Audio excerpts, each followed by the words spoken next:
This is Ari Lehman. He is in the rock band First Jason, and he's also the actor that portrayed Jason Voorhees in the original Friday 13th. So he is indeed the first Jason.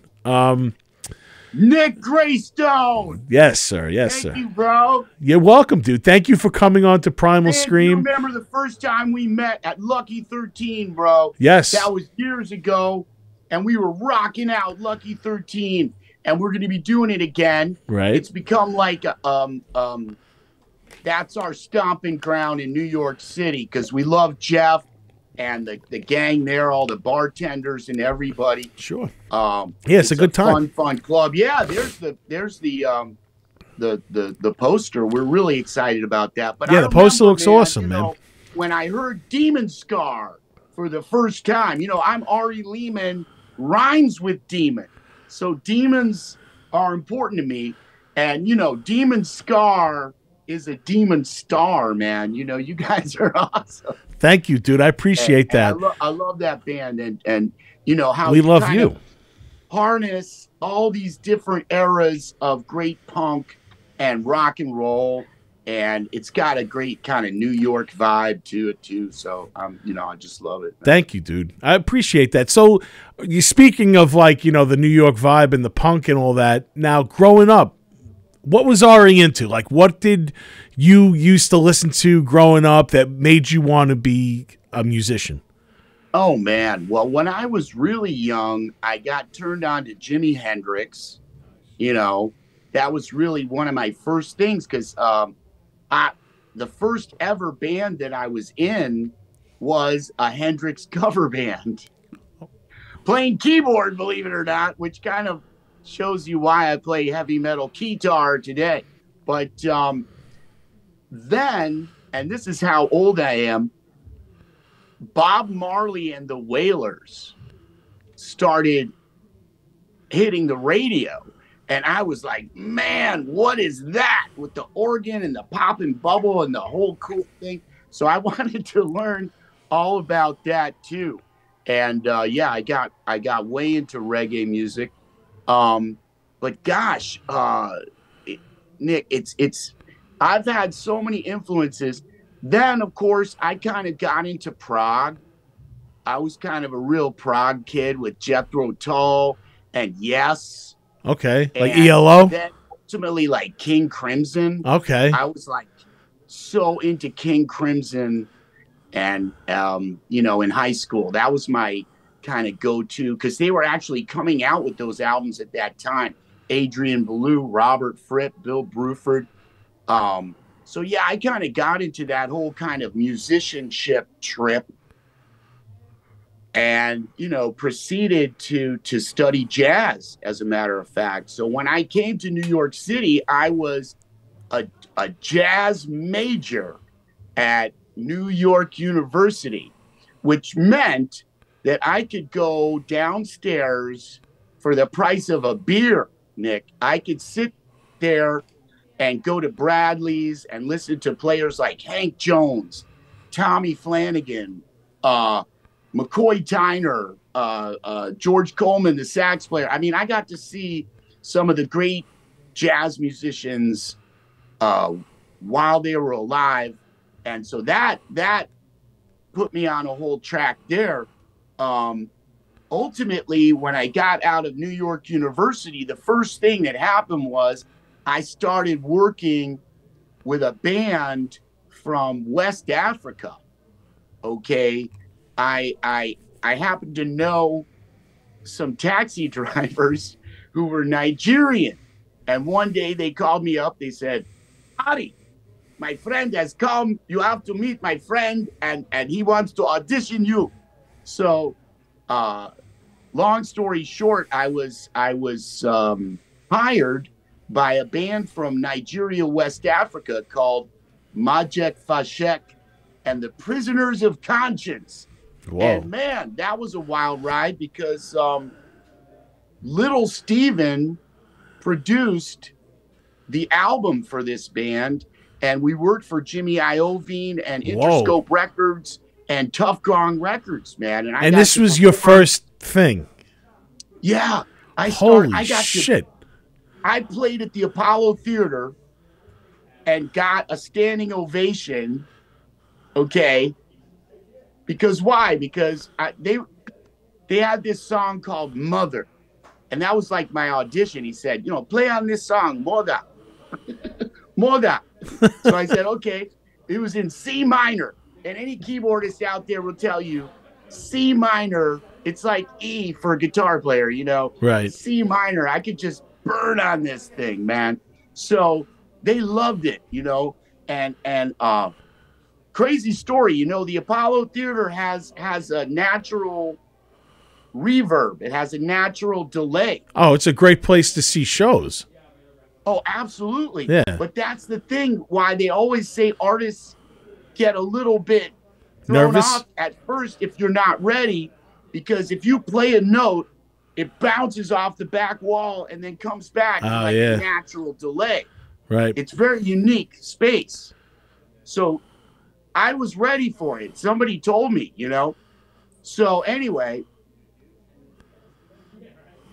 the singer, Majek, he goes, he points at me to start soloing this song, and I start soloing, I'm tearing it up, and I'm literally playing with the delay because I'm like, boop, bop, boop, ba bop, just using it natural delay. And there's like a balcony, but it's very close to the stage. Right. And the people, he goes, this is very funny. Majek goes, from Brooklyn, my Jewish brother, Iriites. They called me Iriites, like Iriites. Instead of Ari, I swear he goes, my Jewish brother from Brooklyn, and the whole crowd just stands up. It went off.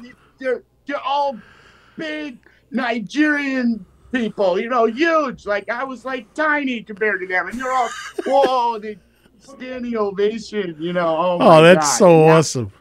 That was insane. So you were basically playing like Pong with your notes off the. Yeah. Wow, dude. So anyone who plays at Apollo Theater, remember that.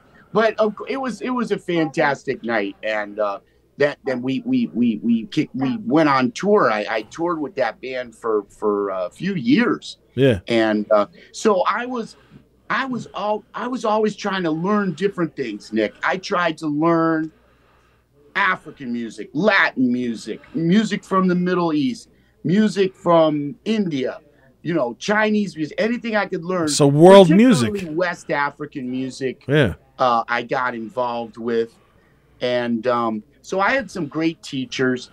But then as things went on, okay, you see what happened was I was at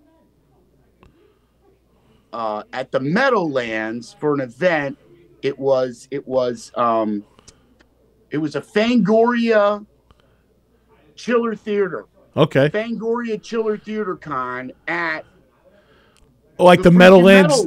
Oh, at the Meadowlands itself, or like the Meadowlands like hotel.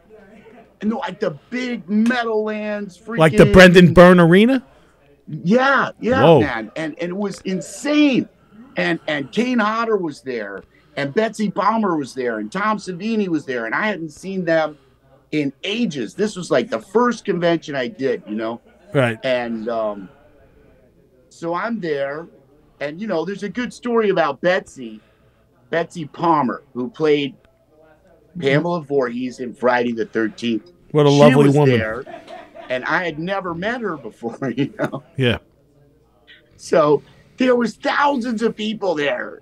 So they said, Ari, go in this room and just wait and get set, put your photos out, and you get ready, and And there's Betsy Palmer, across the tape, on the other wall. So I just walked up. This tells you a lot about her. I walked up to Betsy, and I just went, "Mama," like this, And without hesitation, she just hugged you, right? She just took me in her arms. Yeah.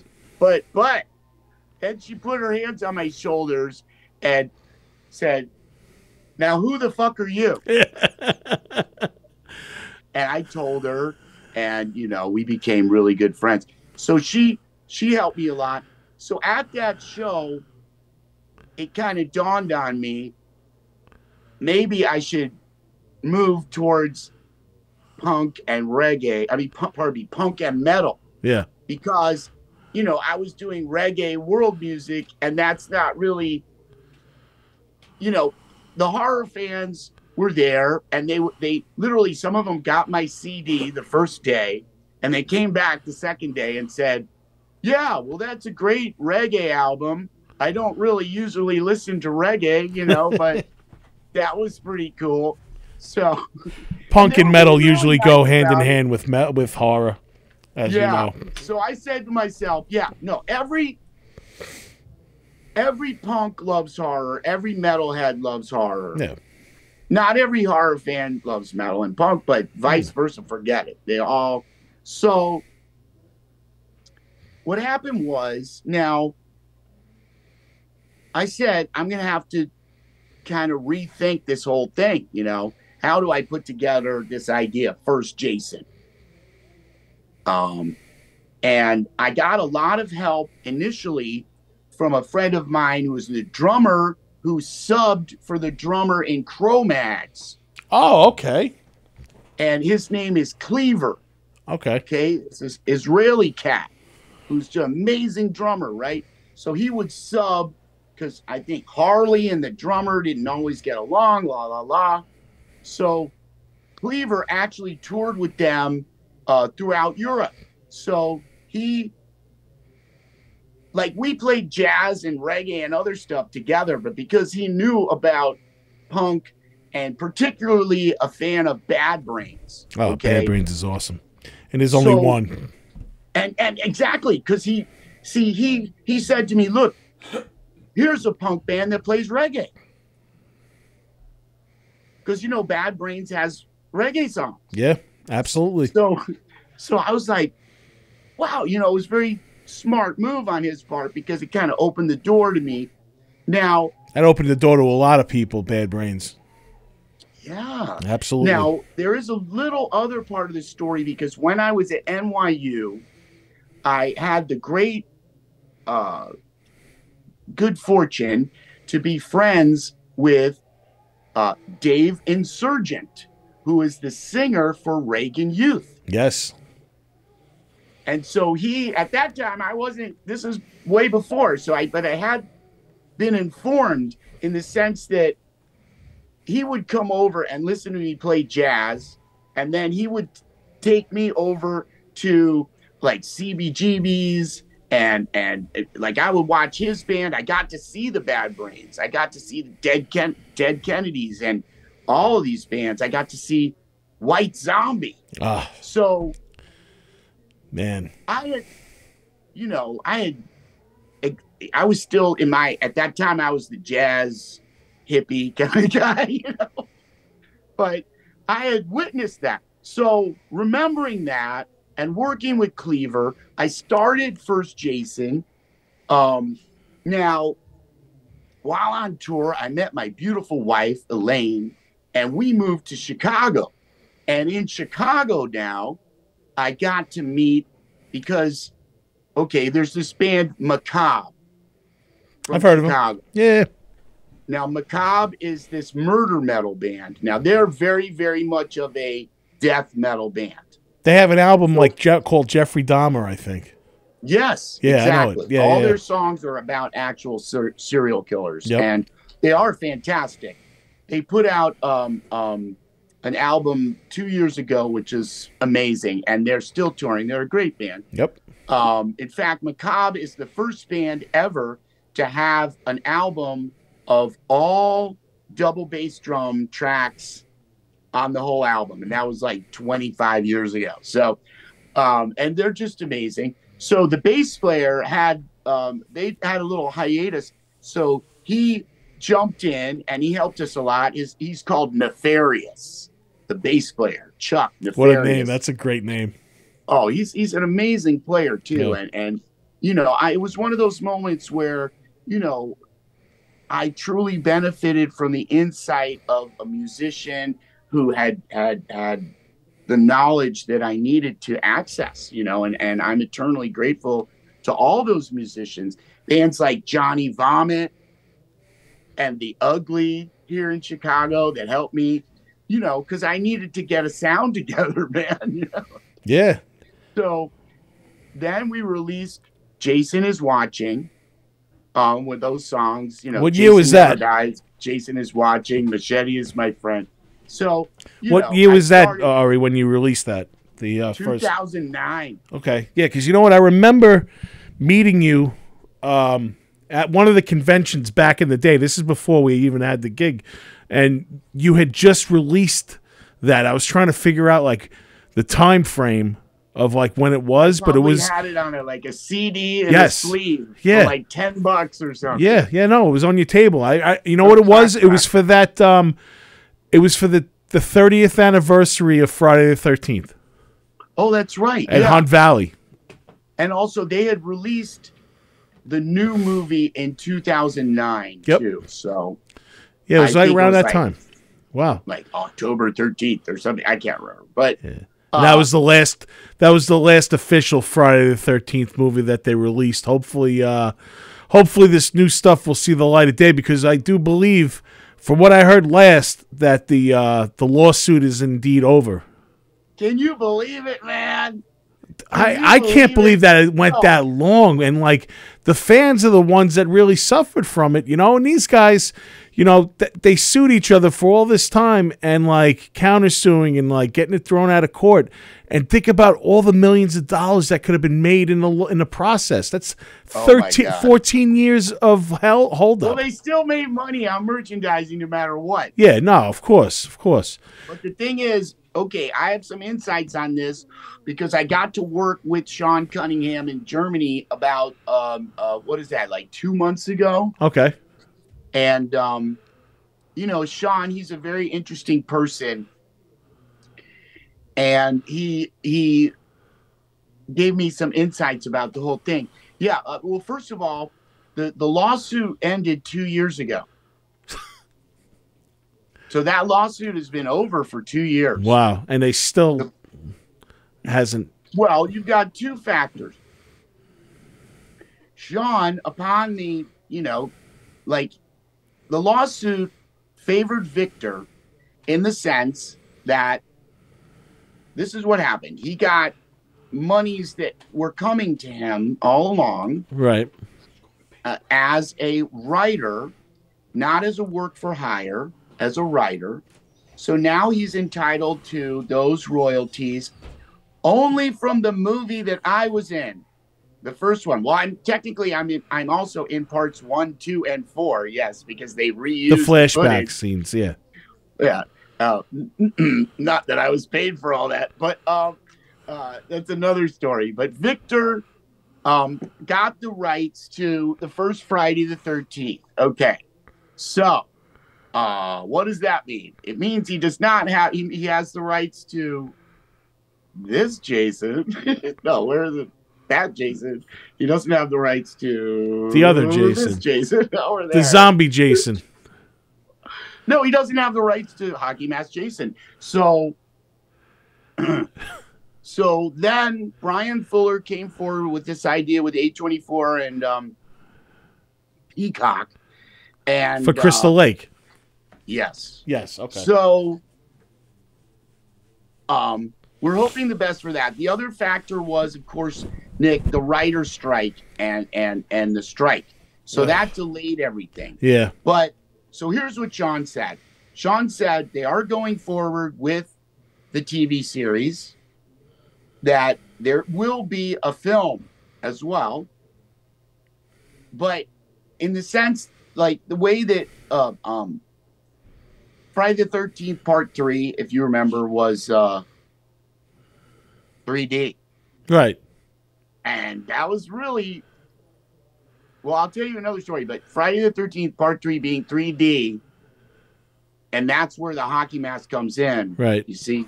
So we shouldn't underestimate the fact that it was kind of a new format.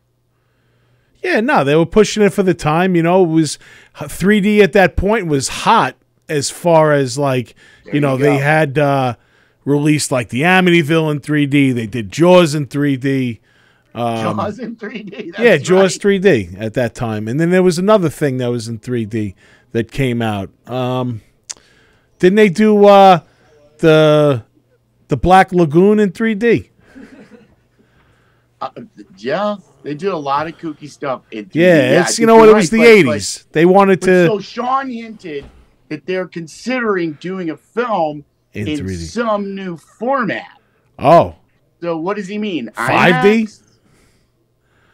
I 5D? know. What's that? I don't even know because the only thing I know is 4D is like you could smell it and like sometimes that's like in Disney when they shoot you with like water and stuff. So 5D would be like an actual like him coming off the screen and actually killing you. That's But- hilarious. Yeah. So Hey, Ari, I'm actually, I want to running play to the the song theater. that you had sent me tonight. You sent me your new video. Yes, sir. Yeah, so we're gonna do that right now. Yeah. It's called "Look." The song is "Look What You Did." There you go. It's got lyrics from Mama Voorhees in Friday the 13th, and the footage that you see of me, it's from a movie in which I play the devil, and it's from the movies called Lust, Magic, and the Witch's Sabbath. The right. song is "Look What You Did." All right, so we're gonna put that on right now. Tell him I'm going to mute him because we'd hear him while the... Okay, yeah. So Ari, what we're gonna do is we're gonna mute you, and we'll bring you right back after the video goes on. Okay? Thank you. We'll be back.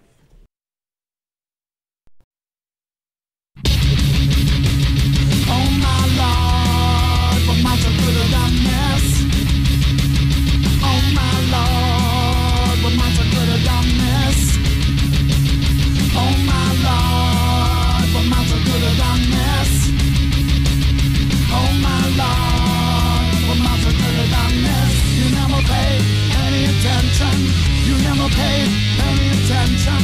You never paid any attention. You never paid any attention. Easier for you, easier for you, easier than it was for Jason. Easier for you, easier for you, easier than it was for Jason. Easier for you, easier for you, easier than it was for Jason. Easier for you, easier for you, easier than it was for Jason. Look what you did, look what you did, you did to him. You let him drown, look what you did, look what you did.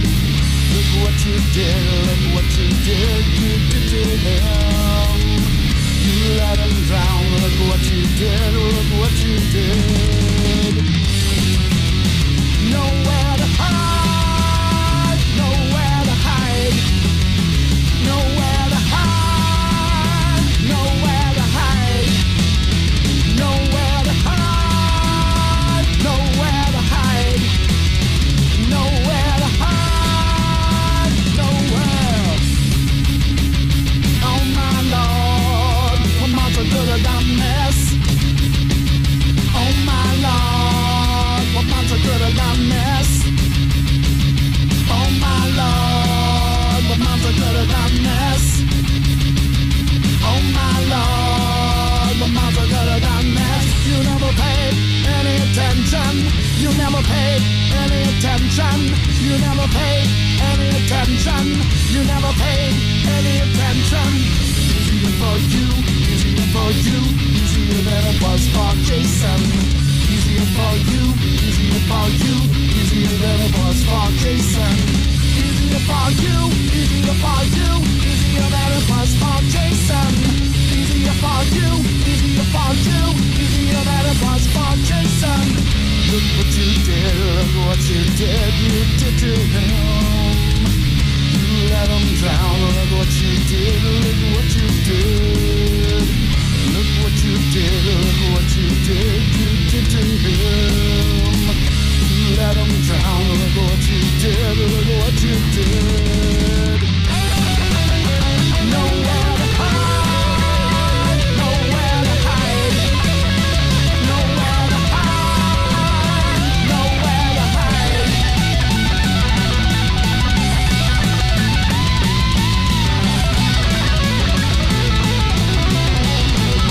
Nowhere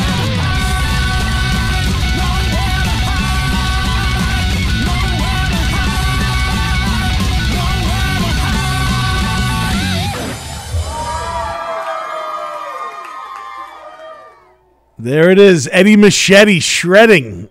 Love it. He's got to unmute himself. Oh, Yeah. wait, he has to unmute himself, or you have to? He said, Yeah, I got it. Oh, okay, It's cool. Yep. All right. Eddie Machete, indeed, man. Yeah, absolutely. Eddie Machete just ripped in that song, dude. It's good to see the boys and Eddie bass helped, amp. with the production and mastering of that song, in fact, yeah. Where'd you guys record that out of? Well, we record at Uptown Recording in Chicago. Yep. Yeah, which is where our big sister band, Nonpoint, that is their Rob Ruccia, who's been very, very instrumental and significant in helping me get my sound across, especially vocals. Rob is now traveling with Nonpoint all the time. So, yeah, in fact, we may be moving on to because we have to. It looks like we're going to start working together with a small label out of Indianapolis, which I'm really excited about. Yeah, man. We brought a new player in on bass and vocals.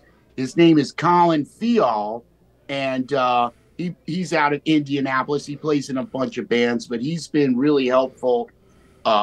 He's just an amazing road musician and just a great performer. And he helped me with some of those resources.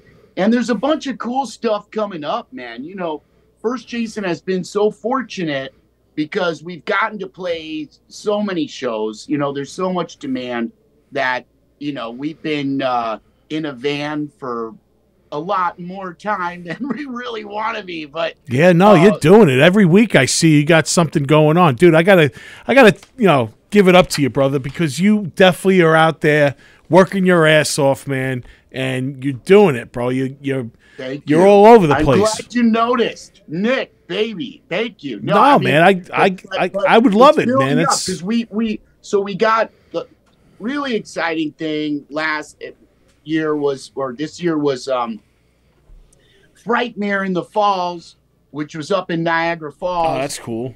They put us on their after party, and somehow it was just a perfect storm. It was a full moon night. It was that eclipse, and just there were so many people there. They absolutely packed the venue, and it was so full that when like David and all the Terrifier crew got there, it was like they couldn't even stand in there. It was so packed. Yeah, you know what Terrify is making the rounds right now. That's the hot piece of cake right now.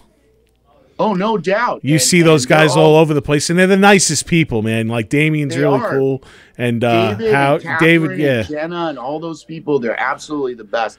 And then the kid too, you know, like the what's his name, Elliot, you know, from Punk Little Very nice kid. Yeah, very nice. And we've seen him grow through the years. You know, his parents used to be vendors at like Monster Mania, so I used to see that kid like running around like when he was. I call him a kid. He's a man now, but I used to see him. Yeah, man, I used to see him running around interviewing all kinds of celebrities and stuff. If you like pull up like his YouTube, he like interviewed like James Hetfield from Metallica and a bunch of people. Yeah, back in the day when he was he was like six or 7 years old.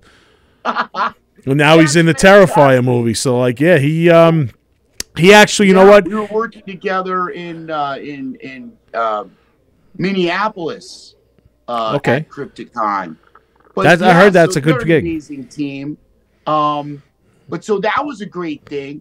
And then so we performed at Hard Rock Cafe in Pittsburgh. That's awesome. And I'm happy to say they've asked us back for Halloween 2024, which is something really. So you're already booked almost a year out. That's great. And well, I mean, because they loved the show. We loved working with them. It's a great room.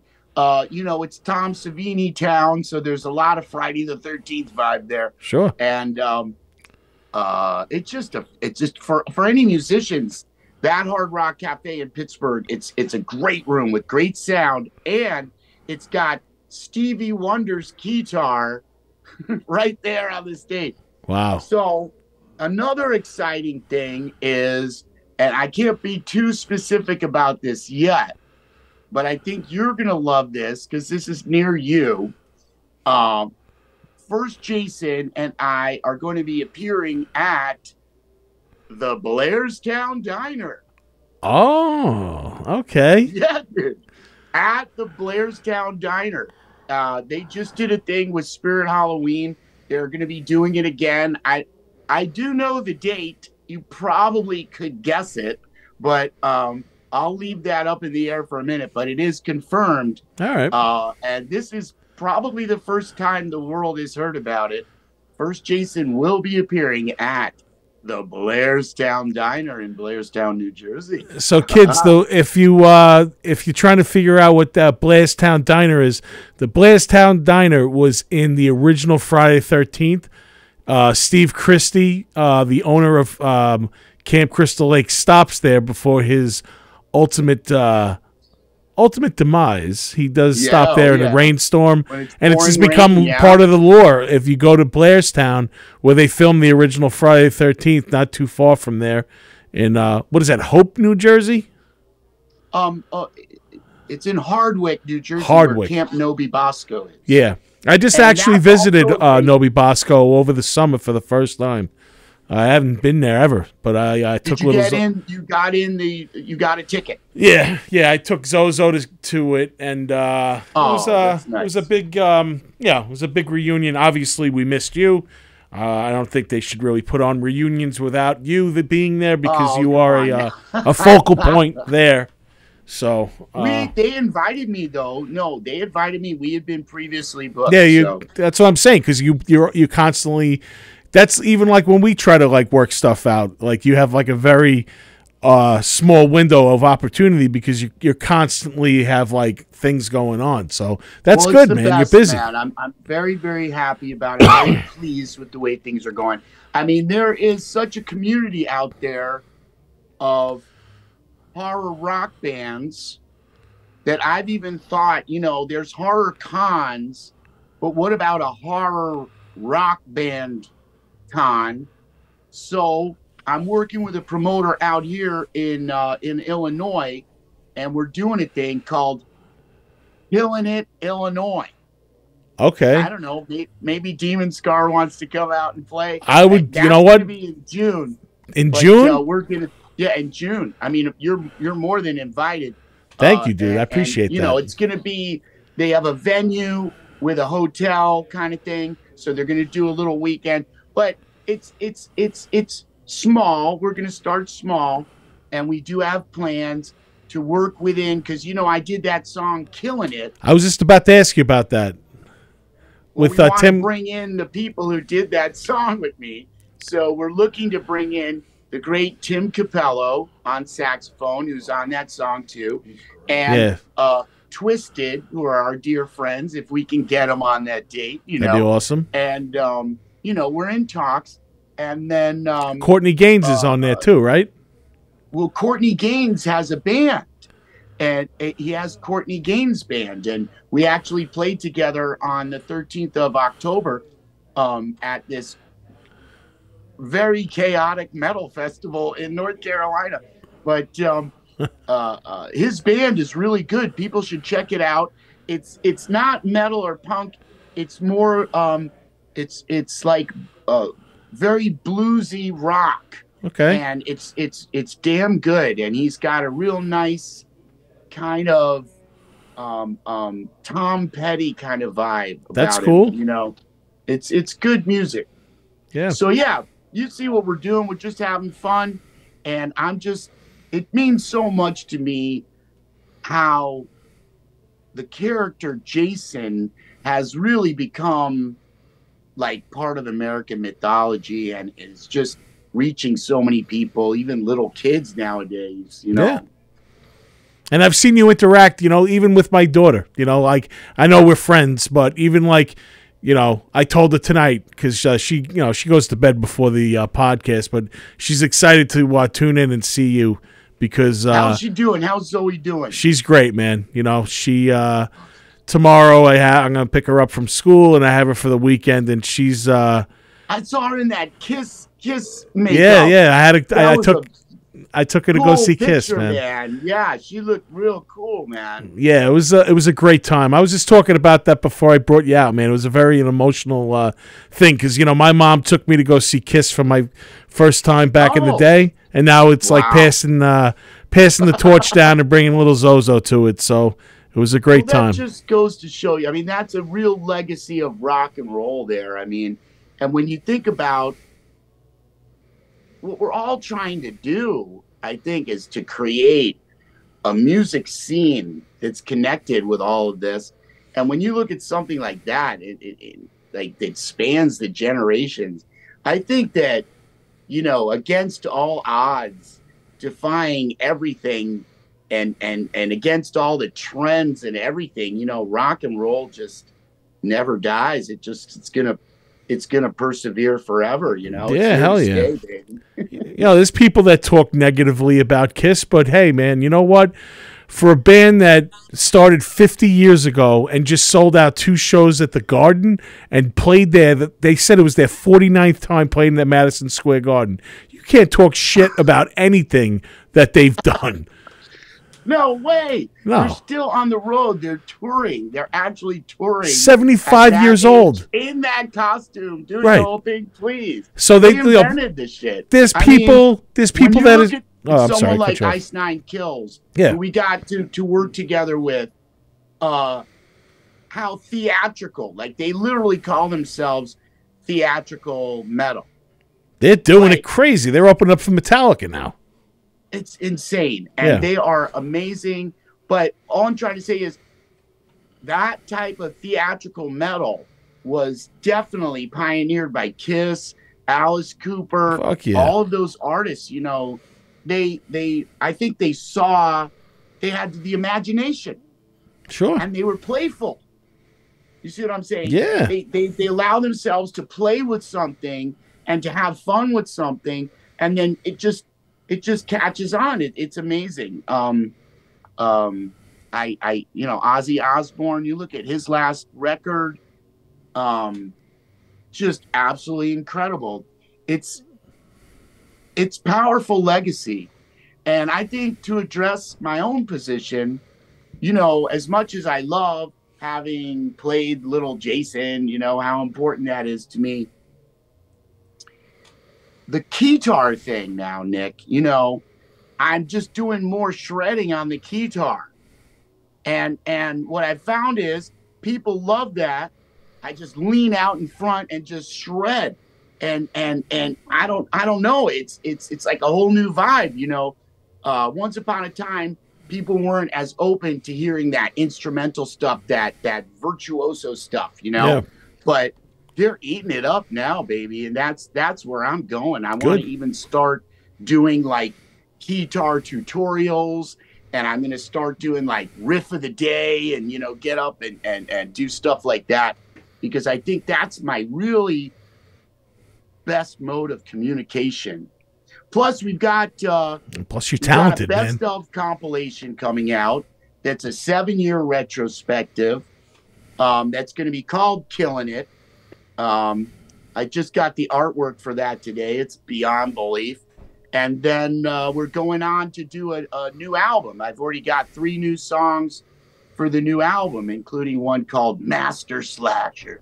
So you're always working, bro, and I appreciate that, man. And I appreciate you, and I thank you for coming on here and spending some time with me. And did you ever notice that your name is very similar to the character who played Robin?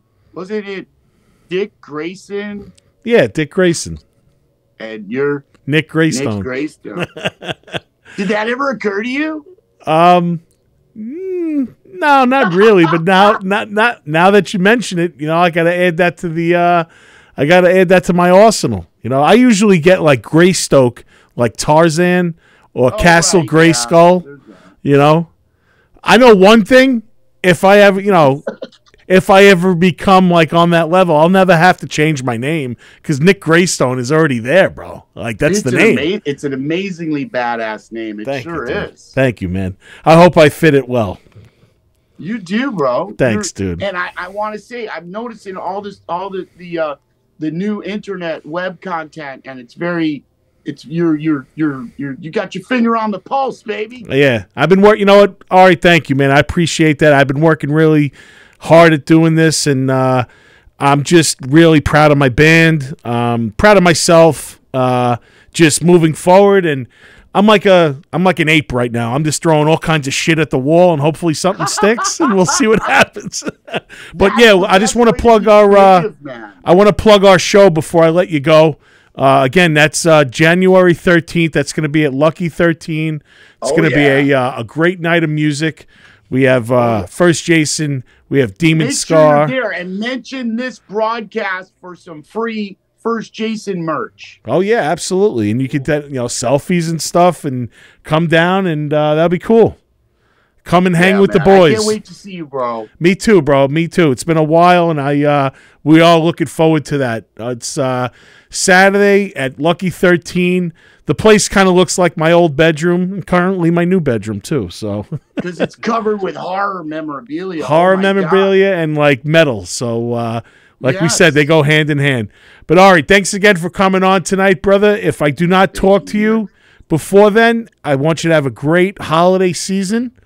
And thank you. Happy Hanukkah. Yes, thank you, brother. Happy holidays to you. Merry Christmas. Happy Hanukkah. Happy Hanukkah. Yeah, everything. We just lit the candles, baby. Oh, you did? Oh, yes, right. That's Happy Hanukkah tonight, bro. I'm sorry I didn't even say that to you. So I will catch up soon, dude. And if not, I will see you in Brooklyn on the 13th, dude.